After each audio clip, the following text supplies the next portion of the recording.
प्रकार के आरोप और प्रत्यारोप लगाए जाते हैं।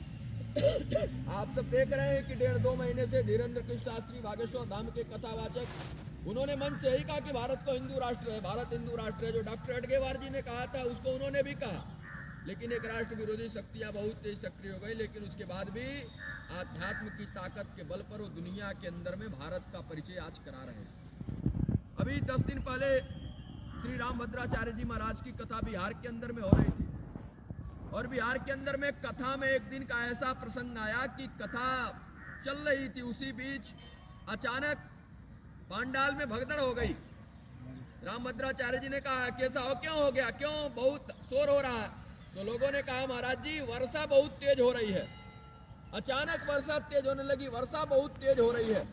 श्री रामभद्राचार्य जी ने एक बार अपने जो व्यासपीठ होता है उस पे से थपकी देकर कहा और बोला इंद्र इंद्र, 2 बार बोला, तुमको वर्षा रोकनी पड़ेगी, वर्षा बंद करनी पड़ेगी, तुमको मानना पड़ेगा। ऐसा श्री रामभद्राचार्य जी ने 10 सेकंड बोला, और बोलने के बाद वहां का पूरा जनमानस कहता है कि 1 मिनट के अंदर में वर्षा बंद हो गई।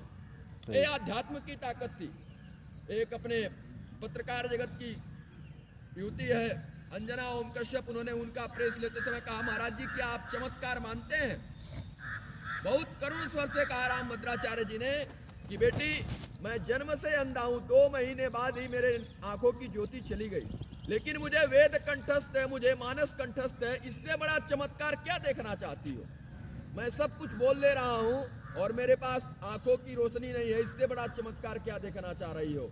यानी पूरे देश भर के अंदर में सनातन धर्म पर, मानस पर, अनेकों प्रकार के हमारे धर्म ग्रंथों पर अनेकों प्रकार के प्रश्न चिन्ह खड़े किए जा रहे हैं।